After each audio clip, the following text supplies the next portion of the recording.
নতুন এসি ইনস্টলেশনের পরে বা নতুন এসি কেনার পরে আনলক যে কোডটা দেখায়, বিভিন্ন রকম কোড মেশিনে শো করে।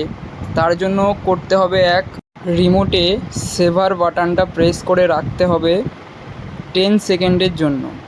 প্রেস করলে ডিসপ্লে থেকে অটোমেটিকলি লাইট বন্ধ হয়ে যাবে। লাইট বন্ধ হয়ে যাওয়ার পরে একটা কোড দেওয়ার অপশান আসবে, মাইনাস বা প্লাস বা টেম্পারেচার আপ ডাউন যেটা করে মাইনাস প্লাসে, ওখানে কোডটা সেট করতে হবে। মনে রাখতে হবে রিমোট এসির দিকে মুভ করে থাকবে। আমার কাছে কিছু কোড আছে স্ক্রিনে, সেটা আমি শো করছি। স্ক্রিন থেকে আপনার মেশিনে যে কোডটা দিচ্ছে, এখানে যেমন বিভিন্ন রকম কোড আছে, আপনার মেশিনে যে অ্যারোর কোড দিচ্ছে অ্যাকুরেট একই অ্যারোর কোডের কোড নিয়ে আপনাকে রিমোটে সেট করতে হবে।